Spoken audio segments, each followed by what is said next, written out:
శుక్లాంబరధరం విష్ణుం శశివర్ణం చతుర్భుజం ప్రసన్నవదనం ధ్యాయేత్ సర్వవిఘ్నోపశాంతయే. నేను ఎప్పుడు ఇలా గడ్డం కింద పెట్టుకున్నాను చెయ్యిట ఆ ఫోటో తీశారు. గురువుగారు అంటే గడ్డం కింద ఇలా చేయబెట్టుకుని ఉంటాడేమో. అలా ఎప్పుడు గడ్డం కింద చేయబెట్టు కూర్చుంటే భోజనాలు తింటాం, పుస్తకాలు ఎలా రాస్తాం, అవునా? అలాగే పరమాత్మ కూడా ఆయనకి అనేక భంగిమలు ఉంటాయని గ్రహించాలి మనం. ఇవి తెలుసుకోకపోతే విష్ణు అంటే ఇలా ఉండిపోతాడేమో అని ఒక భ్రమ కలుగుతుంది. ఆ భ్రమ వల్లే మనం అజ్ఞానంలో పడుతూ ఉంటాం. అందువల్ల బ్రహ్మగారు ఎర్రని వేషాలు వెలివేసి, ఏమిటి ఈ మాట, నేనే తండ్రిని, సృష్టికర్త బ్రహ్మ. బ్రహ్మ సృష్టికర్త కనుక సృష్టికర్తకు అంతా సంతానమే, నిలబడన్నాడు. కాదు నేనే గొప్పవాడు అన్నాడు ఈయన. ఇక్కడి నుంచి వాదోపవాదాలు మొదలయ్యాయి. వాదోపవాదములు రాకూడదే గాని వచ్చాయంటే తగాదాలు పెరిగిపోతాయి. వాదున వచ్చునదే కీడు సుమ్ము వసుధను సుమతి అన్నారు. వాదం పెరిగితే కీడు వస్తుంది, తగాద వస్తాయి. అందున పెద్దలతో అసలు వాదం చేయకూడదు. ఓ పెద్ద ఆయన వచ్చాడు, అనవసరంగా ఆయనతో వాదించడం ఎందుకు, తప్పే కదా. ఈ వాదం పెరిగింది. దాంతో బ్రహ్మగారు ధనుస్సు ఎక్కుపెట్టి విష్ణువు మీద బాణాలు వేశాడు. విష్ణువుకి ఆగ్రహం కలిగింది. వెంటనే గరుడ వాహనం మీద ఆయన యుద్ధానికి వచ్చాడు.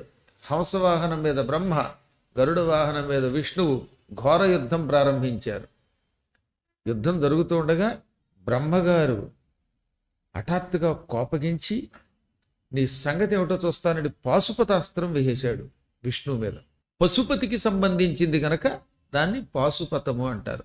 పాశుపతం వేయగానే ఇప్పుడు విష్ణువు బ్రహ్మ మీద మాహేశ్వరాస్త్రం వేశాడు. ఇది పాశుపతం, ఇది మాహేశ్వరం, రెండు శివ సంబంధమైనవే. ఈ రెండు అస్త్రములు ఢీ కొట్టుకుని యుద్ధం చేయడం మొదలెట్టాయి. వెనక్కి వెళ్ళి మళ్ళీ ముందుకొచ్చి ఢామ్ అని కొట్టుకుంటూ ఉంటే అందులో నుంచి పెద్ద పెద్ద విస్ఫులింగములు, ఎంతంత నిప్పురవ్వలు లేచి భువన బ్రహ్మాండములను కాల్చేయడం మొదలెట్టాయి. అన్ని వేపులకి వెళ్ళిపోతున్నాయట నిప్పురవ్వలు.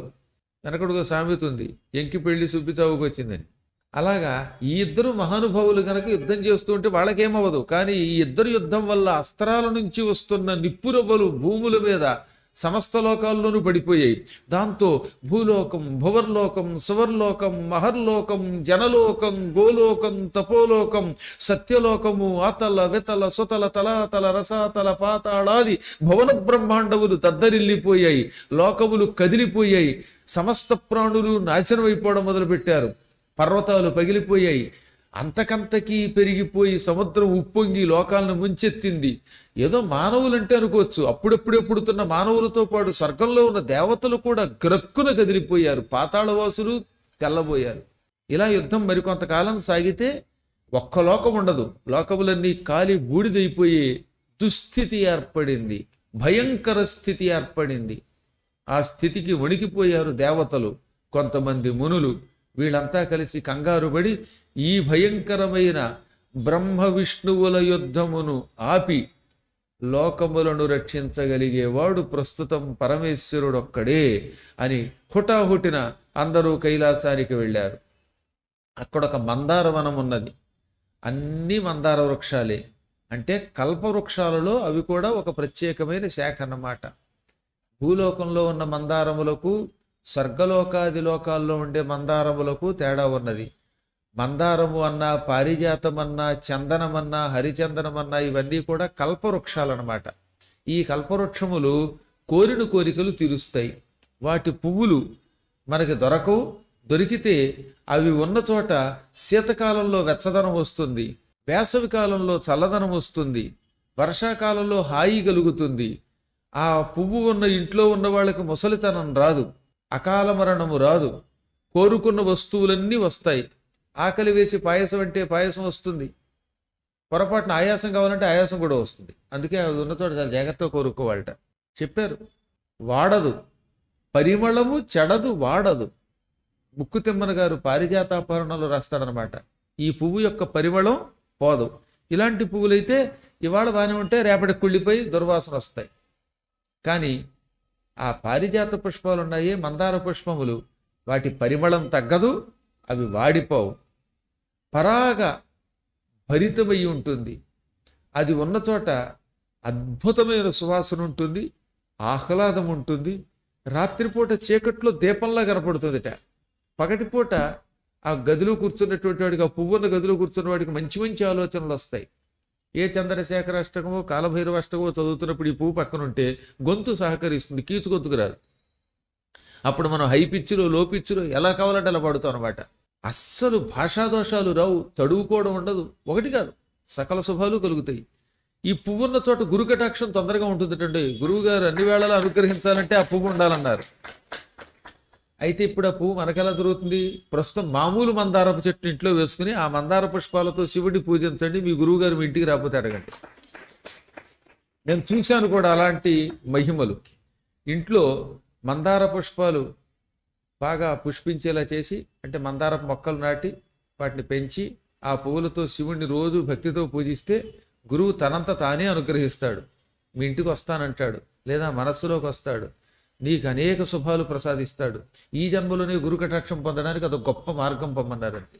అందుకని గురువుని కూడా గురు మందారము అన్నారండి. గురువు గారు కల్పవృక్షం అన్నారు. మందారం ఉన్న చోట గురువు ఉంటాడు, గురువు ఉన్న చోట మందారం ఉంటుంది. ఇదొక అదృష్టం. పూర్వజన్మ సుకృతం ఉంటే అవన్నీ వస్తాయి. అటువంటి మందార వృక్షాలు కైలాసంలో చాలా ఉంటాయి. ఆ మందార వృక్షాల మధ్యలో ఎత్తైన ఒక అమాంతం ఆనందం కలిగించేటటువంటి చల్లనైనటువంటి శిఖరం ఉన్నది. ఆ శిఖరంలో ఒక తెల్లని రాయి ఉన్నది. ఆ రాతి వెనుక పెద్ద మర్రి చెట్టు ఉన్నది. మహాద్భుతమైన మర్రి చెట్టు అది, వటవృక్షం. ఆ వటవృక్షం దగ్గర శివుడు దర్శనమిచ్చాడు అమ్మవారితో పాటు. ఎలా ఉన్నాడు ఆయన? సవ్యోత్తరేతర పదం తదర్పిత కరాంబుజం స్వగణైః సర్వతో దుష్టం సర్వలక్షణ లక్షితం. ఎడమకాలు ఇలా కింద పెట్టుకున్నాడు. ఎడమకాలు కింద నేల మీద పెట్టాడు. ఈ కుడికాలు దాని మీద పెట్టాడు. ఎడమకాలు మీద ఇలా కుడికాలు పెట్టు కూర్చున్నాడు. దాని మీద పద్మం వంటి చెయ్యి ఇలా పెట్టాడు. ఆయన చెయ్యి తామర పువ్వులో ఉంటుందట. అసలు భగవంతుడి చెయ్యి అంటేనే తామర పువ్వులో ఉంటుంది. అందుకే పద్మహస్తుడు అన్నారు. పద్మప్రియే పద్మిని పద్మహస్తే పద్మాలయే పద్మదళాయతాక్షి అని అమ్మవారు లక్ష్మీదేవిని వర్ణిస్తున్నాం. ఆవిడకి తామర పువ్వులంటే ఇష్టం, పద్మం అంటే ఇష్టం, పద్మాకరం అంటే ఇష్టం. ఆవిడ చేతులే పద్మములు, ఆవిడ కళ్ళు పద్మములు, ఆవిడ ముఖము పద్మమే. అందుకని పూర్వకాలంలో పద్మంతో పోల్చేవారు. కాకపోతే తెనాలి రామకృష్ణుడు చాలా తమాషావాడు, కొంటివాడు. ఒక ఆయన వచ్చి రోజు నా మీద పద్యం చెప్పనివాట. పద్యం చెబితే డబ్బులు ఇస్తాననేవాడు. ఆయన మీద పద్యం చెప్పడం వీరికి ఇష్టం లేదు. ఎందుకంటే వాడు ఏదో సామాన్యుడు చవట ఎందుకు వచ్చిందని. ఓ రోజు పద్యం చెబుతావా లేదా, లేకపోతే కథలనేమోనని కూర్చున్నట్టు. అందుకని నేనేమన్నాడు, అందరూ పద్మాలతో పోలుస్తారు కదా, ఆ పద్మాన్ని తెలుగు చేశాడు. నీ ముఖం తామర, నీ చేతులు తామర, నీ కళ్ళు తామర, ఇంతెందుకు నీ ఒళ్ళంతా తామరే అన్నట్టు.